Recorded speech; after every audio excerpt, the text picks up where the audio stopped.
Assalamualaikum warahmatullahi wabarakatuh. Innal hamdalillah nahmaduhu wa nasta'inuhu wa nastaghfiruh wa na'udzu billahi min syururi anfusina wa min sayyiati a'malina. May yahdihillahu fala mudhillalah wa may yudlil fala hadiyalah. Asyhadu an la ilaha illallah wahdahu la syarikalah wa asyhadu anna Muhammadan abduhu wa rasuluh.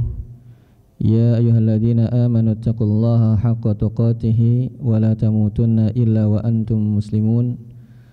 Ya ayyuhan nasu taqu rabbakum alladzi khalaqakum min nafsin wahidah wa khalaqa minha zawjaha wa batha minhuma rijalan katsiran wa nisaa'a wattaqullaha alladzi tasaaluna bihi wal arham innallaha kana 'alaikum raqiba.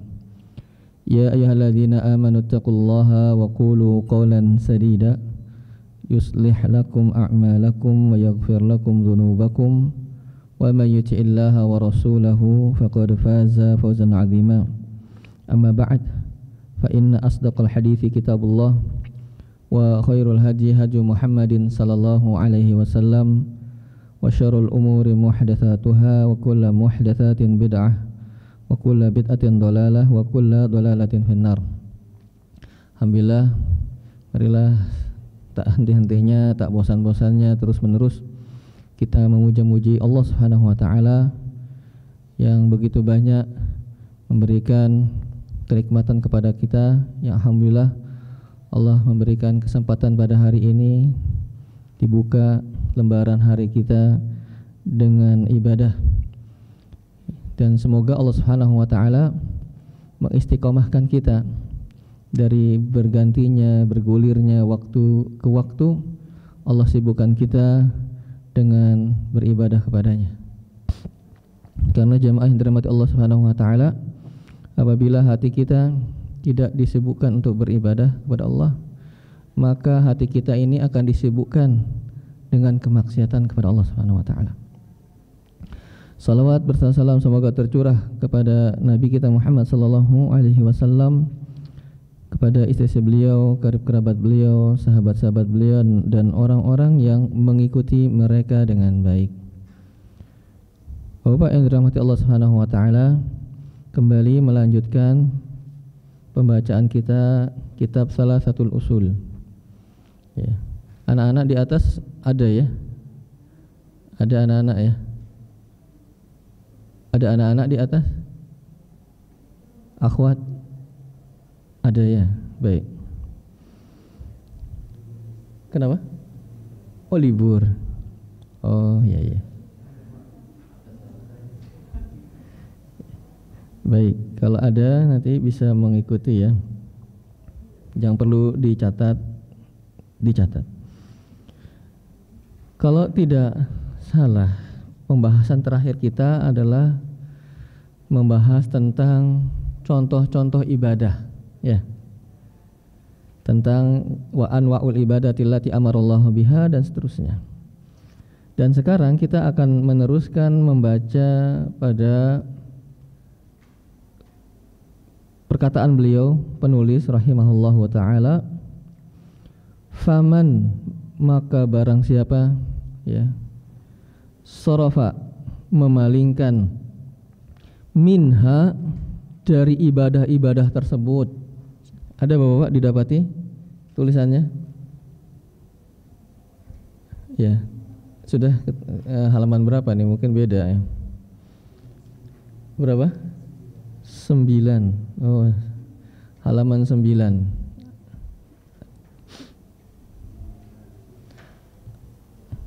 Kan ini muqaddimah sudah selesai semua 3. Ya, kemudian beliau rahimahullah menjelaskan tentang jenis-jenis ibadah. Ya, jenis-jenis ibadah yang Allah perintahkan, contohnya Islam, iman, ihsan, terus wa du'a dan terus. Kemudian mungkin agak atasnya sedikit ya. Sebelum faman sarafa minha syai'an, wad dalilu qauluhu ta'ala, sudah dapat? Ada Bapak? Wad dalilu qauluhu ta'ala. Baik. Ya? Oh ya. Dan pada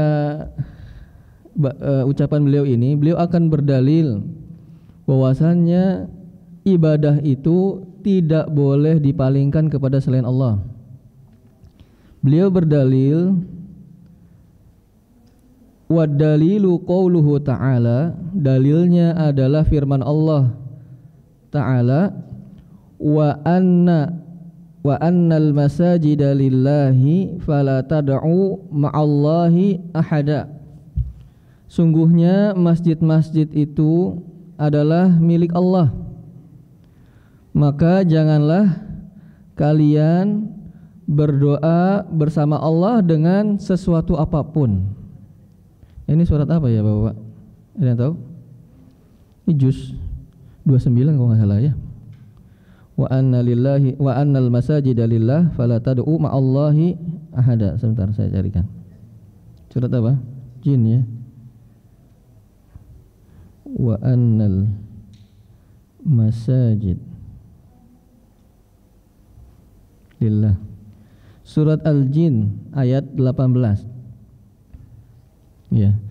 Dalil bahwasannya ibadah itu tidak boleh ditujukan kepada selain Allah. Di antaranya adalah surat Al-Jin ayat 18. Wa annal masajida lillahi fala tad'u ma'allahi ahada. Sesungguhnya al-masajid, maka makna al-masajid, Bapak-bapak yang dirahmati Allah Subhanahu wa taala, pada firman Allah ini ya, itu diartikan adalah tempat-tempat ibadah. Ya, tempat-tempat untuk ibadah, sebagaimana kita ketahui masjid itu tempat ibadah. Maka sesungguhnya tempat-tempat ibadah tersebut hanya milik Allah Subhanahu wa taala. Kemudian lanjutannya fala tad'u ma'allahi ahada. Maka jangan kalian berdoa bersamaan dengan berdoa kepada Allah kemudian kepada selain Allah Subhanahu wa taala. Maka dalam ayat ini syahid yang menjadi syahid itu adalah bagian dari dalil, dari ayat ataupun hadis yang berkaitan dengan pembahasan, itu namanya syahid. Syahid dari ayat ini adalah pada lafadz fala tad'u ma'allahi ahada. Janganlah kalian berdoa ya bersamaan dengan Allah dengan kepada selain Allah Subhanahu wa taala. Kita telah bahas makna doa dan kita telah bahas bahwasanya doa itu terbagi menjadi berapa macam? Doa Bapak-bapak masih ingat? Mumtaz, ada doa, ada dua jenis. Doa masalah sama doa ibadah. Maka fala tad'u, maka jangan kalian berdoa, itu mencakup dua jenis doa tersebut. Baik, jangan berdoa dengan doa masalah, dan jangan pula kita berdoa dengan doa ibadah. Jadi doa yang dimaksud dalam ayat tersebut mencakup dua jenis doa. Karena doa itu ada dua jenis. Pertama doa masalah. Apa maksudnya doa masalah? Masih ingat Bapak-bapak? Doa yang meminta ya. Kita meminta kepada Allah, ya Allah berilah keberkahan dalam umur saya. Nah, itu namanya doa masalah. Ya Allah berikan rezeki kepada saya. Itu namanya doa masalah. Yang kedua doa ibadah adalah semua ibadah yang dilakukan oleh seorang hamba pada hakikatnya dia adalah doa. Seorang sholat hakikatnya berdoa agar Allah Subhanahu wa taala menerima sholatnya, menjauhkan dia dari neraka, memasukkan dia ke surga. Nah, maka semua ibadah itu pada hakikatnya juga doa. Doanya adalah doaul ibadah. Maka dalam ayat tersebut fala tad'u, maka jangan kalian berdoa, mencakup doa masalah dan juga doa ibadah ya. Oleh karenanya semua bentuk ibadah itu tidak boleh dipalingkan kepada selain Allah. Pada lafaz yang mana? Fala tada'u, maka jangan kalian berdoa. Ya. Berarti ibadah itu hanya ditujukan kepada Allah Subhanahu wa taala saja. Karena doa yang di dalam ayat surat Al-Jin tadi termasuk dua jenis doa.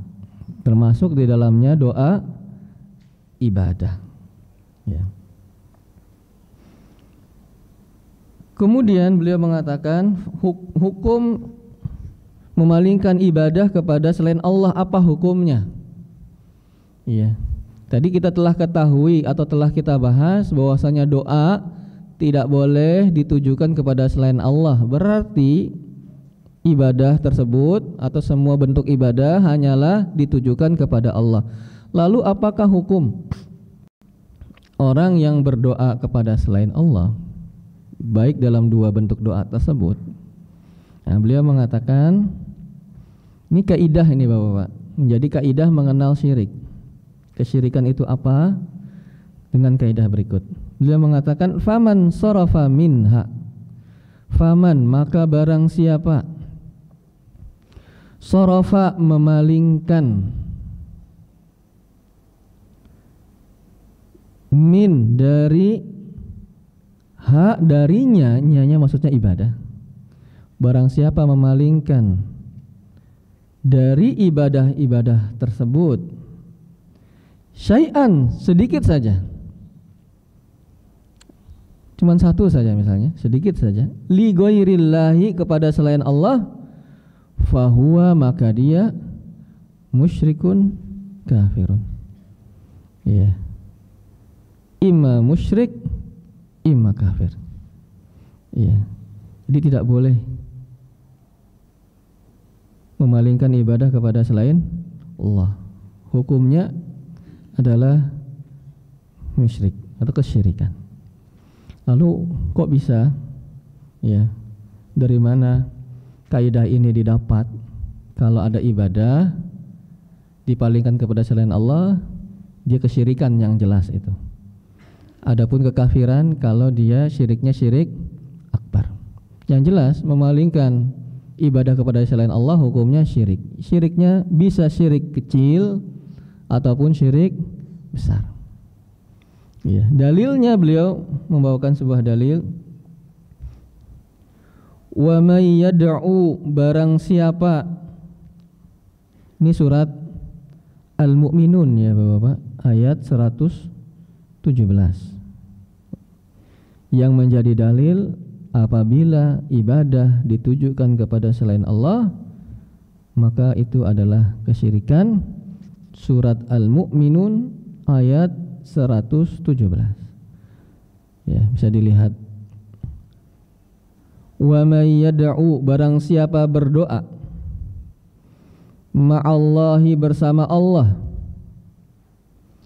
ilahan akhara kepada ilah, kepada sesembahan yang lain. Ini bukan berdoa kepada selain Allah. Ini berdoa bersama, dia berdoa kepada Allah, kemudian juga di suatu saat yang lain berdoa kepada selain Allah lah. Bukan murni tidak berdoa kepada Allah. Ini syirikan demikian. Barang siapa yang berdoa bersama Allah kepada sembahan yang lain, la burhana lahu bihi, tidak ada keterangan baginya tentang hal tersebut, fa innama, dan hanyalah hisabuhu inda rabbih, perhitungannya nanti akan ada di sisi Allah. Innahu la yuflihul kafirun, sesungguhnya orang-orang yang kafir itu tidak akan beruntung. Ya. Wa may yad'u ma'allahi ilahan akhar, barang siapa yang berdoa kepada Allah dengan ilah yang lain, la burhana lahu bihi, tidak ada petunjuk, tidak ada keterangan baginya tentang hal tersebut, fa innama hisabuhu inda rabbih, maka nanti perhitungannya di sisi Rabbnya. Innahu la yuflihul kafirun. Ini syahidnya Bapak. Sesungguhnya orang-orang kafir itu tidak akan beruntung. Maka Allah sebut orang-orang yang berdoa kepada selain Allah di penghujung ayat ini adalah orang-orang apa? Kafirun. Ya, itu menunjukkan bahwasannya memalingkan ibadah kepada selain Allah itu adalah kemusyrikan. Kemudian berikutnya ini yang akan kita baca selanjutnya adalah dalil-dalil yang beliau awalnya kan sampaikan tuh di atas itu. Contohnya ibadah apa saja? Contohnya doa, ya. Contohnya khauf. Beliau sebutkan contoh-contohnya sebelum yang kita bahas hari ini. Apa saja sih bentuk-bentuk ibadah contohnya. Nah, sekarang ini Bapak yang dirahmati Allah, beliau akan menyebutkan dalil-dalil dari contoh-contoh yang beliau sebutkan sebelumnya. Kenapa contoh-contoh yang beliau sebutkan tersebut itu adalah ibadah? Apa dalilnya? Nah, beliau sertakan dalilnya sekarang. Bisa diikuti maksudnya? Jadi yang akan kita baca seterusnya ini ke bawah adalah dalil-dalil dari contoh-contoh ibadah yang beliau sebutkan. Ya. Nah, Bapak yang dirahmati Allah Subhanahu wa taala, salah satu atau di antara cara-cara kita mengetahui dari nas dari Al-Qur'an ataupun hadis sesuatu itu ibadah adalah dengan beberapa hal. Yang pertama, diperintahkan oleh Allah Subhanahu wa taala. Kalau ada dalam ayat sesuatu yang diperintahkan ataupun dalam hadis ada sesuatu yang diperintahkan, maka yang diperintahkan itu adalah ibadah. Itu cara mengetahuinya. Kemudian yang kedua, di antara cara mengetahui dari dalil Al-Qur'an ataupun hadis sesuatu itu ibadah, disebutkan dalam konteks pujian, ya. Konteks kalimatnya adalah pujian. Itu menunjukkan bahwasannya amalan yang dilakukan itu adalah ibadah. Allah tidak mungkin memuji sesuatu yang tercela, ya. Maka sesuatu yang dipuji atau pelakunya itu merupakan ibadah. Ya, kami ulang, cara atau di antara cara mengetahui sesuatu itu adalah ibadah di dalam Al-Qur'an ataupun hadis. Pertama, bagaimana Bapak-bapak? Diperintahkan. Kalau ada perintah-perintah dalam Al-Qur'an ataupun hadis menunjukkan pada hukum asalnya adalah ibadah. Yang kedua, bagaimana kita caranya mengetahui sesuatu itu ibadah dari ayat ataupun hadis? Konteksnya adalah tentang pujian. Ketika Allah memuji sesuatu atau pelaku, maka amalan tersebut adalah ibadah. Bisa diikuti Bapak-bapak? Baik. Nah, nanti kita akan berjalan dengan itu. Ya. Kemudian beliau melanjutkan masih berkaitan dengan berdoa yang menunjukkan bahwasannya doa itu adalah ibadah. Wa fil hadis, dalam sebuah hadis. Ya. Ini hadisnya diriwayatkan oleh Imam At-Tirmidzi. Ya. Wa fil hadisi ad-du'a'u mukhul ibadati. Doa itu adalah inti ibadah. Beliau berdalil dengan hadis yang dikeluarkan oleh Imam At-Tirmidzi yang menunjukkan doa adalah ibadah. Hadis ad-du'a'u mukhul ibadah. Doa adalah intinya ibadah. Tetapi Bapak yang dirahmati Allah Subhanahu wa taala, hadis yang beliau sebutkan ini diperselisihkan kesahihannya oleh para ulama. Sebabnya ada salah satu rawi yang bernama Ibnu Luhai'ah. Nah, beliau ini didoifkan oleh beberapa ulama, contohnya Ibnu Hajar Al-Asqalani. Kenapa sebabnya beliau lemah? Ini makanya penting catatan Bapak-bapak. Beliau lemah setelah catatan-catatan beliau terbakar. Ya, pentingnya catatan, pentingnya menghafal. Ya. Beliau punya catatan-catatan menulis hadis-hadis. Ya. Tetapi apa?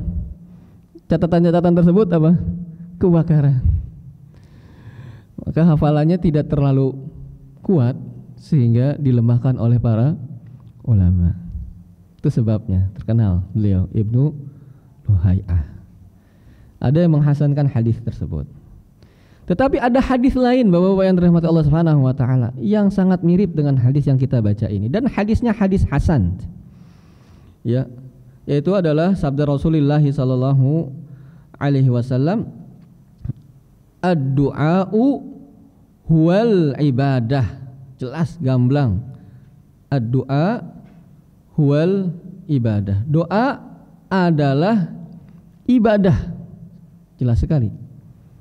Ya. Hadis Nu'man bin Bashir. Ya.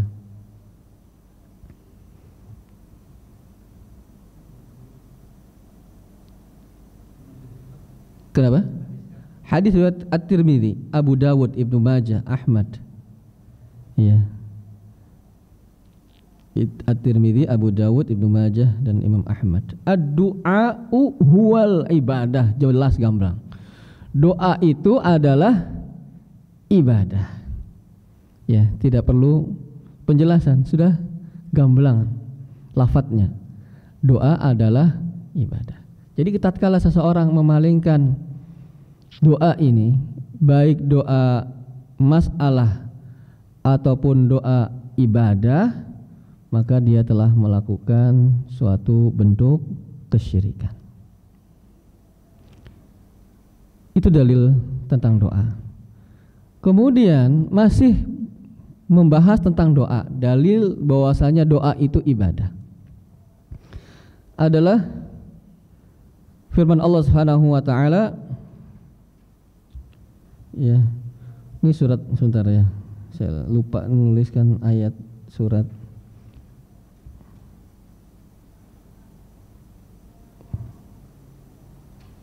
Ada yang tahu?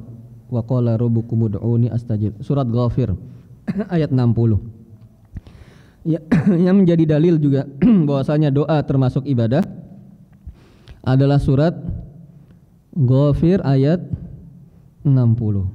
Allah Subhanahu wa taala berfirman, wa qala rabbukum, dan Rabb kalian telah berfirman, ud'uni astajib lakum. Berdoalah kalian kepadaku, aku akan ijabah untuk kalian. Innal ladzina yastakbiruna an ibadati. Sungguhnya orang-orang yang enggan untuk beribadah kepadaku, sayadkhuluna jahannama dakhirin. Mereka akan masuk ke dalam neraka jahanam dengan keadaan terhina. Tadi ayat ini menjadi dalil tentang apa Bapak-bapak? Doa itu adalah termasuk ibadah. Surat apa tadi? Ghafir ayat 60. Kalau di saya itu halaman 474. Enggak tahu di mushafnya sama apa enggak. Ya. Surat Ghafir halaman di mushaf 474. Wa qala rabbukum ud'uni astajib lakum. Baik. Sekarang bagaimana kita mengetahui dari ayat yang kita baca ini, surat Ghafir ini, doa adalah ibadah? Bagaimana caranya Bapak? Ya, beliau muallif atau penulis berdalil bahwasanya doa ibadah adalah dengan ayat ini. Bagaimana kita mengetahui doa termasuk ibadah dalam ayat ini? Tadi bagaimana ayatnya, wa qala rabbukum ud'uni, dan Rabb kalian berfirman, berdoalah kalian kepadaku, astajib lakum, aku akan ijabah untuk kalian. Bagaimana kita mengetahui bahwasanya doa adalah ibadah melalui ayat ini? Mumtaz, tadi kita sampaikan di awal makanya. Cara kita mengetahui sesuatu itu ibadah dalam Al-Quran ataupun dalam hadis, diantaranya caranya adalah diperintah. Mana perintahnya di situ? Ud'uni, inilah syahidnya. Diperintah oleh Allah Subhanahu wa taala. Berdoalah kalian. Suatu yang diperintahkan, hukum asalnya adalah adalah termasuk ibadah. Kemudian itu yang pertama. Yang kedua kita tambahkan dalam ayat ini, Allah menyatakan bahwasanya doa itu adalah ibadah. Pada firman-Nya, innalladzina yastakbiruna an ibadati. Yang di awal, berdoalah kalian kepadaku. Kemudian Allah ancam orang-orang yang enggan untuk beribadah kepadaku. Maksudnya di sini apa? Orang-orang yang enggan untuk berdoa kepadaku. Maka Allah ancam, sayadkhuluna jahannama dakhirin. Mereka akan masuk ke dalam neraka jahanam dalam keadaan terhina. Ya, jadi ada wajhul istidlal namanya, atau wajhul dilalah. Ada istilah ini ya, wajhul istidlal atau wajhud dilalah. Apa Bapak namanya istilah yang tadi kita sampaikan? Wajhul istidlal, atau kata lainnya wajhud dilalah. Apa sih wajhud? Nah, ini kita mengenal istilah-istilah ya Bapak. Wajhul istidlal atau wajhud dilalah adalah penjelasan ya, bagaimana suatu dalil itu bisa menjadi dalil bagi suatu permasalahan. Itu namanya wajhul istidlal. Bagaimana penjelasan suatu dalil atau suatu ayat ataupun hadis bisa menjadi dalil, menjadi landasan hukum bagi suatu permasalahan. Bagaimana penjelasan bahwasanya suatu dalil atau Al-Quran ataupun hadis bisa menjadi dalil, bisa menjadi landasan bagi suatu pembahasan. Itu namanya apa tadi? Wajhud dilalah. Sinonimnya, kata lainnya, wajhul istidlal. Maka dalam ayat yang kita baca itu ada dua wajhul istidlalnya. Ada berapa? Dua wajhul istidlal yang menunjukkan bahwasanya doa adalah ibadah. Yang pertama tadi kita sampaikan, ini diperintah oleh Allah, ud'uni. Itu wajhul istidlal yang pertama, bahwasanya berdoa diperintahkan. Dan tidaklah, atau hukum asal suatu yang diperintahkan oleh Allah adalah ibadah. Yang kedua, Allah sebut berdoa adalah ibadah pada lafaz innalladzina yastakbiruna an ibadati. Orang-orang yang enggan untuk beribadah kepadaku. Maksudnya apa? Orang-orang yang enggan untuk berdoa kepadaku. Allah sebut doa dengan ibadah pada lafaz innalladzina yastakbiruna an ibadati. Jadi ada berapa wajhul istidlal Bapak-bapak? Ada dua yang menunjukkan ayat ini ya, bahwasanya doa adalah ibadah. Wajhul istidlal yang pertama, diperintah pada lafaz syahidnya ud'uni. Yang kedua, Allah sebut doa adalah ibadah. Syahidnya innalladzina yastakbiruna an ibadati. Maka doa adalah ibadah. Terlebih lagi tadi hadis yang sebelumnya yang kita baca, ad-du'a'u huwal ibadah, gamblang. Enggak perlu wajhul istidlal itu. Sudah jelas sekali. Ya. Baik.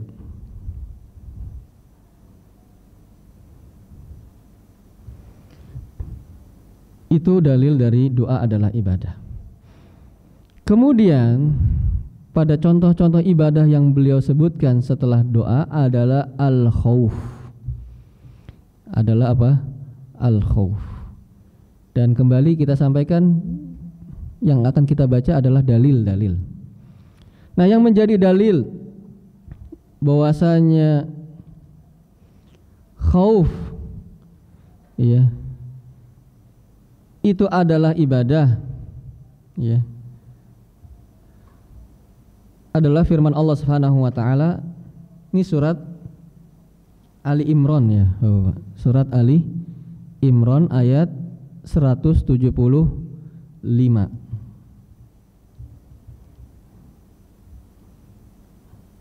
Fala takhafuhum. Kalau di saya halaman 73. Mungkin sama dengan Bapak.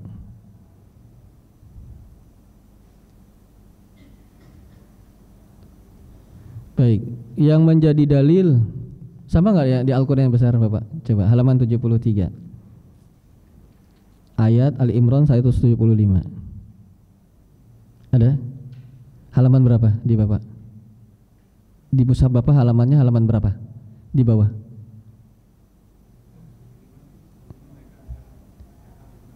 Iya, itu halamannya sama 75. Oh, sama berarti. Nanti saya sebutkan Bapak gampang biar nyarinya. Biar langsung ketemu kan, cari dulu gitu kan. Baik, Allah Subhanahu wa taala berfirman, "Innama dzalikumul syaitanu yukhawwifu awliya'ahu."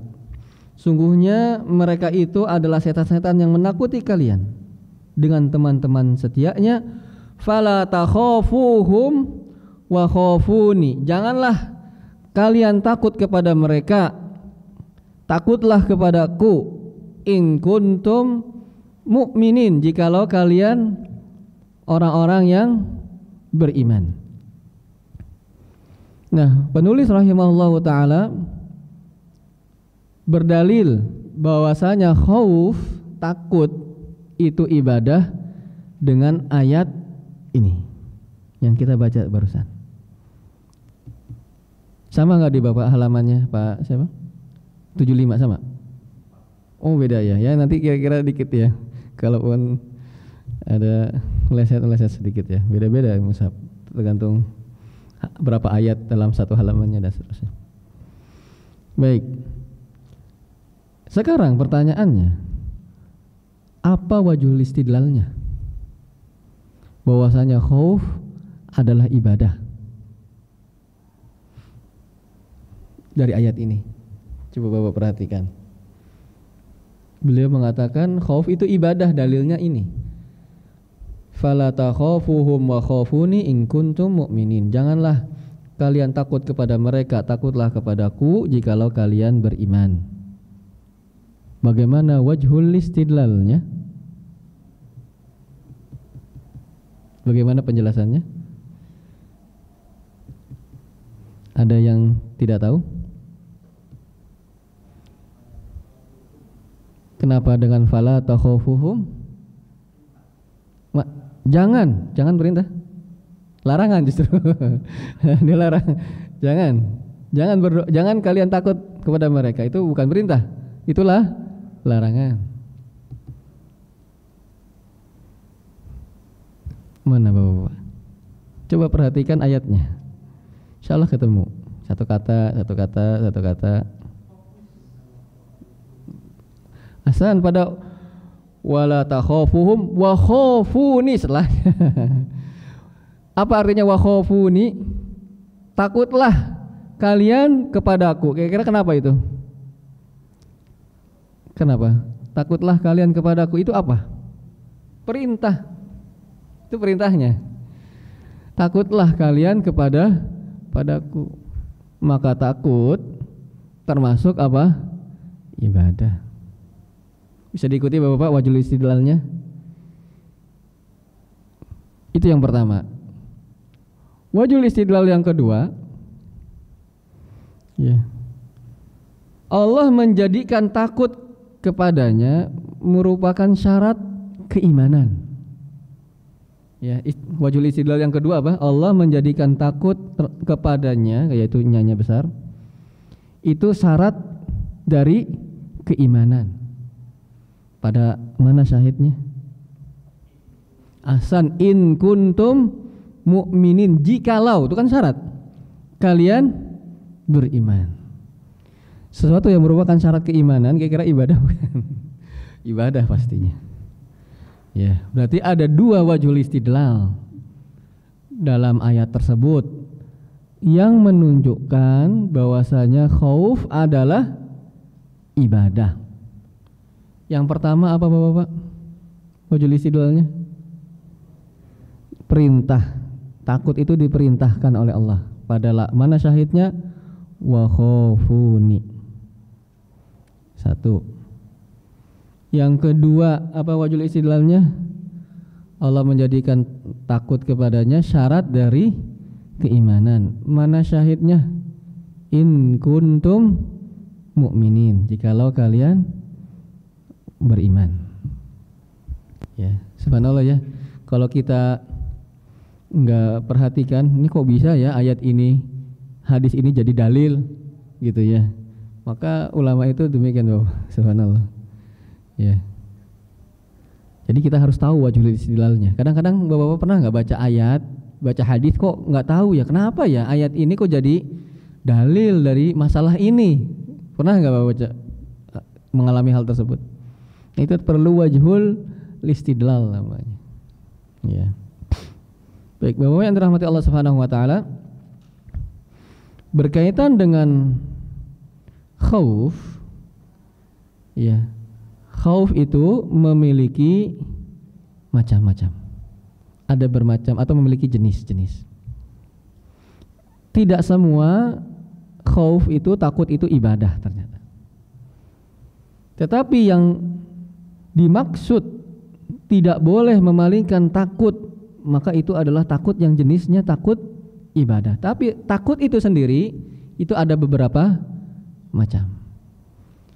Dan para ulama membaginya berbeda-beda ya. Ada yang membagi 3, ada yang 4 dan seterusnya. Tetapi ya, termasuk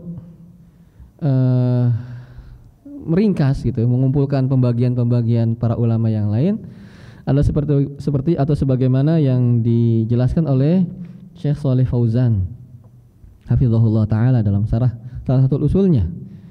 Beliau mengatakan khauf itu ada 2 macam. Khauf ada berapa? Ada 2 macam. Yang pertama khauf al-ibadah, khauful ibadah. Khauf yang ibadah. Dan ini yang tidak boleh dipalingkan kepada selain Allah. Ini adalah jenis khauf ibadah. Maksudnya apa khauf ibadah? Maksudnya adalah takut, seseorang takut kepada selain Allah pada hal-hal yang merupakan kekhususan Allah Subhanahu wa taala. Ya, khauf ibadah namanya. Kita mengetahui khauf itu ibadah atau bukan dari sini. Ketika seorang takut kepada selain Allah pada hal-hal yang seharusnya itu adalah kekhususan Allah, maka dia telah takut dengan bentuk takut ibadah. Contoh kekhususan Allah apa? Perbuatan yang khusus Allah, menghidupkan, mematikan, ya, itu kan khusus Allah Subhanahu wa taala. Ketika seorang takut kepada selain Allah bisa mematikannya, ya, maka dia telah takut dalam bentuk takut ibadah. Takut kepada selain Allah, tidak diberi rizki. Memberi rizki itu perbuatannya siapa? Khususan siapa? Allah. Ketika dia takut kepada selain Allah, nanti takut tidak diberi rizki, maka takutnya takut apa bentuknya? Takut ibadah. Karena memberi rizki adalah khususan Allah Subhanahu wa ta'ala. Bisa diikuti Bapak-bapak? Itu jenis pertama dari takut, yaitu takut ibadah. Ya. Takut, ya, bentuknya ini itu hanya ditujukan kepada Allah Subhanahu wa taala saja. Jenis takut yang seperti ini pernah dialami, maksudnya bukan dia yang takut tapi ditakut-takuti dengan hal seperti itu. pernah dialami oleh Nabi Hud alaihissalam. Beliau pernah ditakut-takuti dengan takut jenisnya ibadah oleh orang-orang musyrik. Dalam surat Hud ayat 54 sampai 56. Saya carikan halaman berapa itu.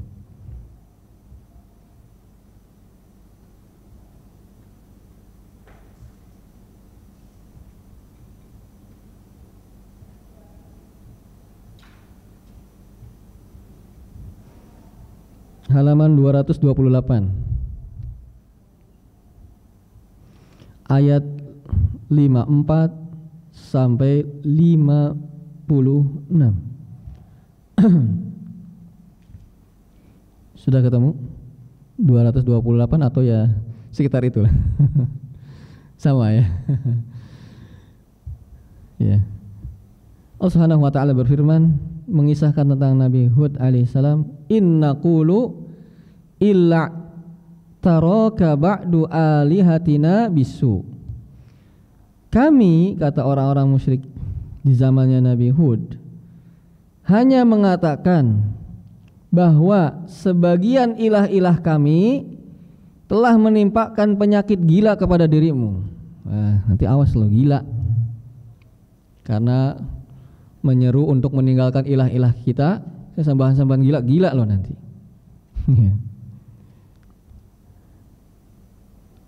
Kemudian beliau mengatakan, subhanallah nih, betapa tingginya keimanan Nabi Hud alaihissalam.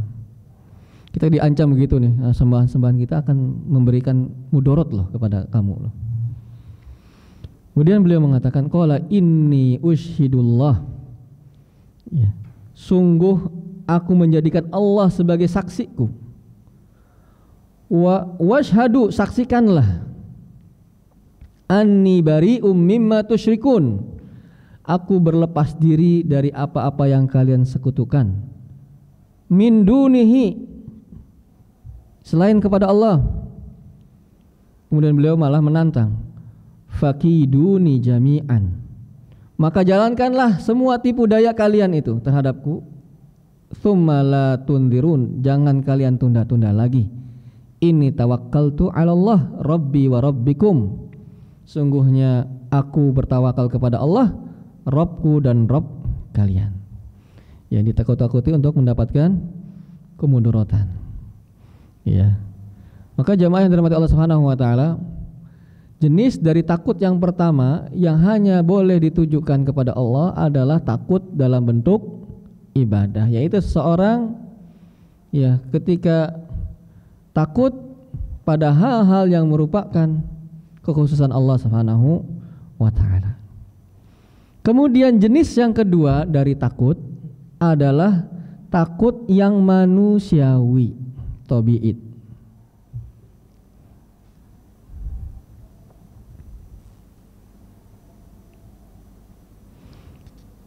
Takut yang sifatnya manusiawi. Contohnya apa kira-kira Bapak? Takut yang manusiawi. Apa? Ketemu macan. Ada harimau. Wah, nggak boleh takut hanya kepada Allah. Jangan lari, aduh. Ya. Ya, maka tidak Bapak, bukan ini.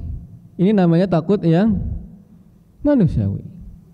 Takut kepada hewan buas, takut kepada pencuri, ya, orang yang takut sama begal. Ya. Kalaupun takut itu yang takut yang manusiawi. Dalilnya apa? Jenis-jenis takut seperti ini itu tidak termasuk takut ibadah. Dalam surat Al-Qasas ayat 21.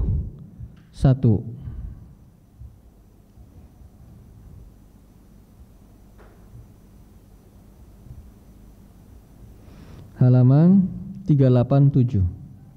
Surat Al-Qasas ayat bukan 21 ya. Terlalu. Oh iya, ada dua ini. Ada di ayat 18, ada di ayat 21 lafadznya. Iya. Kisahnya Nabi Musa alaihissalam. Nabi Musa alaihissalam melakukan perbuatan yang besar. Beliau apa ngapain Bapak-bapak? Membunuh seseorang. Iya. Kemudian dari kaumnya Fir'aun. Wah, repot ini. Kemudian Allah Subhanahu wa taala mengisahkan tentang kejadian beliau, fa asbaha fil madinati khaifan yataraqqab. Ya. Kemudian Nabi Musa alaihissalam menjadi ketakutan. Ya, di dalam kota.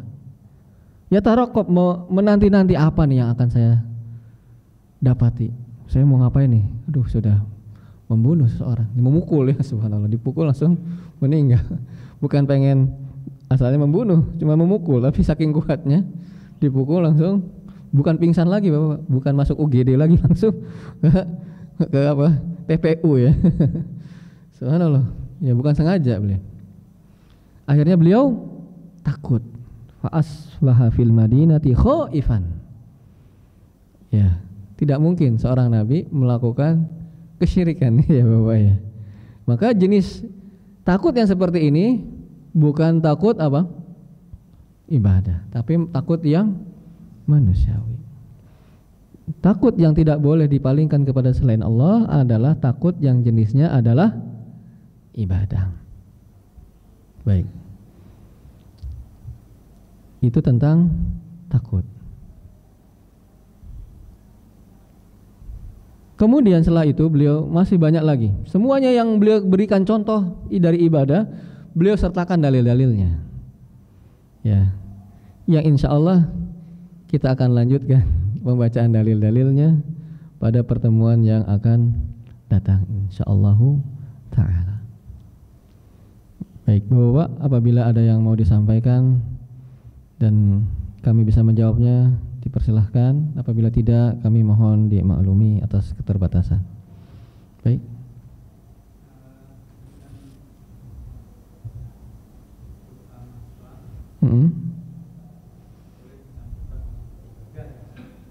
Gimana doa masalah?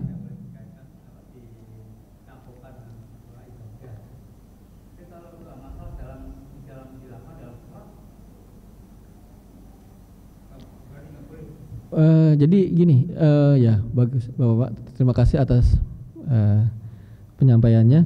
Jadi doa itu ada dua jenis doa. Ada yang disebut dengan doa masalah, meminta, dan ini ibadah. Ya, kita meminta, ya Allah mudahkan semua urusan saya, ya Allah jadikan anak-anak saya anak-anak yang soleh dan solehah. Itu disebut doanya doa masalah. Kita meminta sesuatu. Kemudian yang jenis kedua, doa ibadah. Semua ibadah yang kita lakukan pada hakikatnya itu adalah merupakan doa. Dua jenis ini, baik doa masalah dan ibadah, itu hanya ditujukan kepada Allah Subhanahu wa taala. Bukan doa masalah tidak boleh ada dalam doa ibadah, bukan maksudnya. Tetapi doa, setiap doa, baik doanya doa masalah kita minta, ataupun doanya doa ibadah, kita melakukan ibadah, melakukan sholat, melakukan nazar, iktikaf dan seterusnya, itu hanya ditujukan kepada Allah Subhanahu wa taala saja, itu maksudnya. Ya. Jadi dua bentuk jenis doa tersebut ditujukan hanya kepada Allah saja.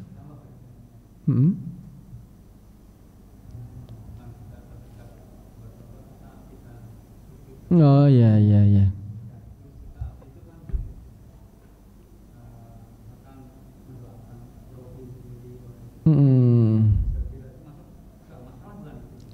Oh gitu ya. Ketika kita meminta kepada Allah, itu namanya doanya doa masalah namanya. Ya, itu disebut dengan doa masalah. Lalu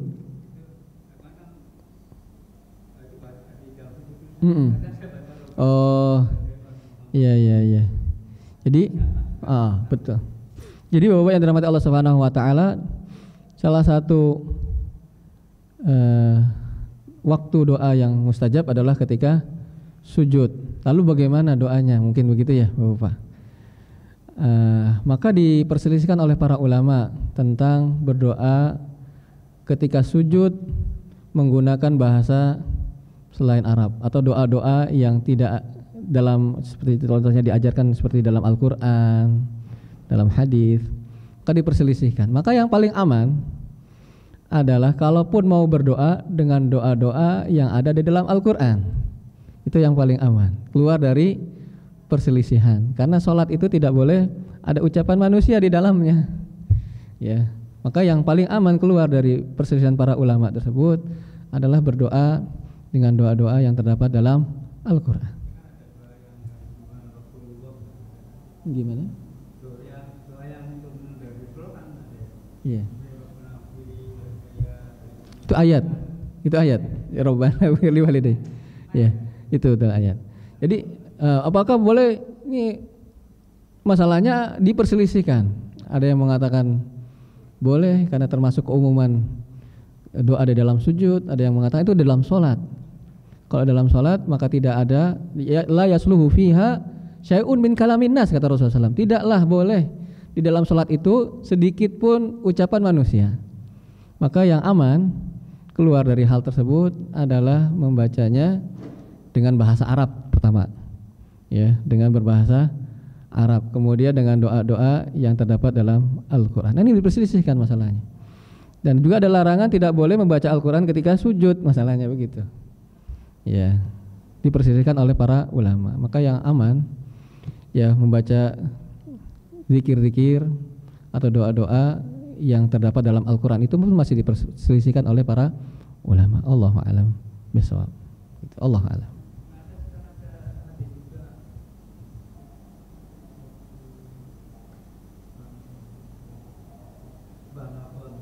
Ya,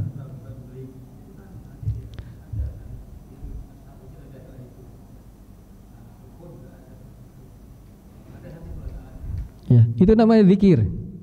Zikir ketika ruku dan zikir ketika melakukan sholat. Kalau itu memang ada dalilnya, memang dibaca. Ini yang di luar itu maksudnya. Ya. Oh, itu ya, saya kira doa di luar zikir tadi, gitu ya.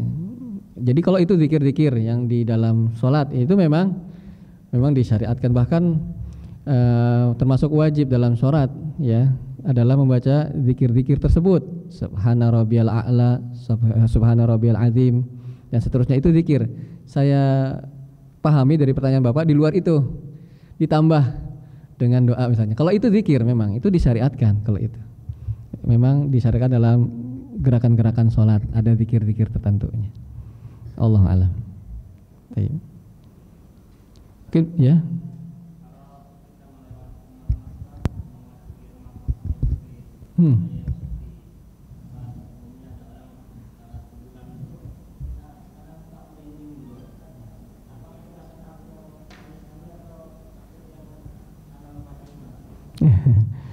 Lewat kuburan takutnya kenapa dulu? Takutnya nanti takut kuburannya sepi kemudian ada begal, atau kan nanti jangan-jangan ada yang bangun. Kalau ada yang bangun nggak mungkin, ya, yang bangunnya penghuni kuburnya maksudnya.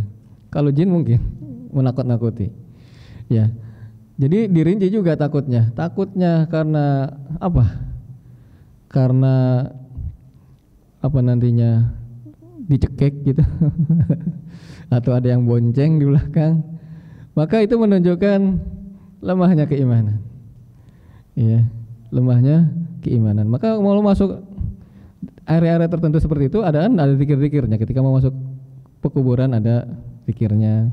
Ketika masuk atau melewati atau singgah di tempat-tempat tertentu ada zikirnya, a'udzu bikalimatillahi tammati min syarri ma khalaq, ya, dan seterusnya. Maka dibaca, ya. Kalau seseorang itu takutnya demikian, maka termasuk lemahnya keimanan. Maka mau salah satu tips tes kadar keimanan, coba lewat di situ, ya, Ya, kalau takutnya karena itu, ya itu menunjukkan bahwasanya lemahnya dia terhadap keimanannya. Allah alam. Kalau takutnya karena memang sepi tempatnya, takut nanti tahu-tahu ada yang ngambil kendaraannya di sana, maka itu takutnya ya takut yang jenis manusiawi tabii. Itu Allahu a'lam. Ya, silakan. Ya.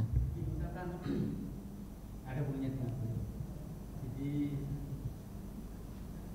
contohnya karena aku itu pernah rawatnya Nabi di rumah sakit itu kan COVID ya, karantina itu sebelahnya ada mamanya dan itu perawat pun takut di situ dan itu sepi kadang. Jadi kadang saya ada kalimat apa, saya pesan ucapan ini, kamu makhluk Allah, siapapun kamu boleh menakutin saya makhluk Allah. Saya lebih mulia dari kamu, saya bilang gitu. Cap-capan saja, saya lebih mulia dari kamu. Kalau kamu menggoda saya, salah kepada Allah. Dan kemudian ada apa gitu. Jadi jangan coba-coba menggoda saya. Jadi ya kita sesama makhluk hidup saya bilang. Yeah. Itu ada yang mengatakan saya menantang gitu. Padahal ya saya nggak takut sama kamu, karena ada Allah, saya bilang gitu. Itu gimana menurut saya? Ya, jadi ketika hal tersebut yang disyariatkan sebetulnya berdoa. Ya. Oke.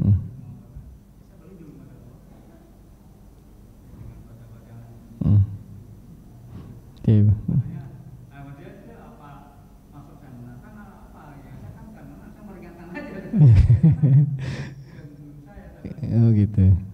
Maka yang disyariatkan adalah dengan membaca bacaan tertentu seperti ayat kursi. Ketika takut seperti hal tersebut, aduh takut nih. Ya, katanya begini dan begitu ya. Maka baca ayat kursi. Maka baca ayat-ayat Al-Qur'an. Kemudian berdoa kepada Allah Subhanahu wa taala dengan tidak perlu menantang.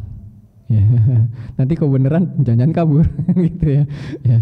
Dengan membaca ya terus kuatkan dan mungkin kita sering atau pernah mengalami hal tersebut ya. Saya pernah Bapak-bapak mengalami hal tersebut. Dulu masih ngekos, dulu kuliah umum gitu sebelum di Libya. Ngekos. Di kosan saya enggak nyaman. Terus gelisah. Malam itu, malam terus. Kosan itu sepi, cuman 2 orang. 2 kamar. Kosnya atas bawah, saya atas di belakang. Sepi sekali. Kok nggak nyaman terus saya. Kemudian nggak beres ini, saya bilang. Saya baca terus, baca Quran terus. Kemudian salah teliti di kamar kos saya, ternyata di kamar kos saya ada keris kecil. Saya di ventilasi itu. Oh ini nih. Saya bilang saya bakar itu.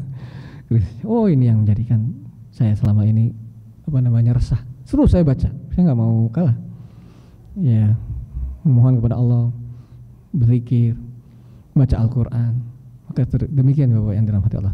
Apabila kita takut dengan hal-hal yang seperti itu, maka berzikir, kemudian berdoa, kemudian membaca Al-Quran. Ya, baca ayat kursi, karena yang sebagaimana hadis panjang itu ya tentang Abu Hurairah, ketika ada orang mencuri, ada sosok seseorang yang mencuri di Baitul Mal harta sedekah, pernah ketahuan oleh Abu Hurairah sampai tiga kali diancam dilaporkan ke Rasulullah SAW. Kemudian dia mengatakan, saya jangan dilaporkan, nanti saya tahu tentang sesuatu, yaitu baca ayat kursi, maka setan tidak akan bisa mendekati orang yang membacanya. Maka Rasulullah mengatakan dia itu benar, wa innahu kadzub, walaupun dia itu banyak dustanya, itu setan. Gitu ya. Jadi dibaca ayat kursi, dibaca ayat-ayat tentang qul a'udzu birabbil falaq, qul a'udzu birabbin nas, ayat Al-Qur'an secara umum, kemudian berdoa kepada Allah Subhanahu wa taala. Kemudian periksa itu, kalau kita kayak gitu seperti saya itu kejadiannya, periksa. Jangan ada sesuatu di tempat tersebut gitu. Ada keris kecil. Oh. Keris kecil wangi. Ya, ini curiga. Di kosan ngapain keris gitu kan. Kalau pulpen, buku iya mungkin. Kok keris kan bukan pendekar gitu kan. Maka iya, tersebut menunjukkan hal itu. Jadi takut tersebut jangan sampai kita kalah tentang hal tersebut. Yang memudorotkan dan memberi manfaat hanyalah kepada Allah Subhanahu wa ta'ala. Ya, dilawan dengan membaca zikir-zikir, membaca ayat-ayat Al-Qur'an, berdoa kepada Allah Subhanahu wa ta'ala. Allahu a'lam. Saya tuh sampai tanya sama dokternya, Bapak lihat apa enggak itu? Ya, itu lihat banyak saya lihat sampai. Oh gitu. Jadi karena tak kenal sih itu katanya. Kenal kanker gitu. Oh iya iya. Takut di situ. Makanya Di ruang Covid, isolasi. kebelakang masa ini masa rawat jantung. Oh. Rawat jantung masih cuma dekat itu sendirian itu.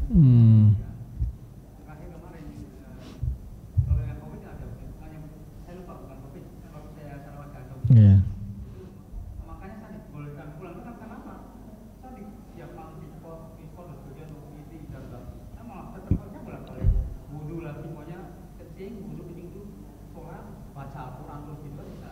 Juga bolak-balik gitu. Kan dilihat dari sisi ini, oh berarti bapak ini sehat gitu. Oh, padahal bolak-balik pengen wudu ya. Gitu ya. Makanya gimana deh? Kan boleh pulang dong. Oh, Terus nggak jadi. karena melihat sehat ya, gerak terus. Oh iya iya. Ya ada hikmahnya berarti. Boleh pulang. Iya ya. Allah alam. Jadi Bapak-bapak demikian yang disyariatkan kalau takut terhadap hal seperti itu, berzikir, berdoa, membaca Al-Qur'an, ayat-ayat Al-Qur'an Al-Karim. Allah alam bisawab. Tadi Bapak diperbolehkan pulang ya. Ya, kalau begitu sekarang kita waktunya untuk pulang, kita akhiri dulu Bapak-bapak. Mudah-mudahan bisa bermanfaat. Subhanakallahumma wa bihamdika asyhadu an la ilaha illa anta astaghfiruka wa atubu ilaik. Assalamualaikum warahmatullahi wabarakatuh.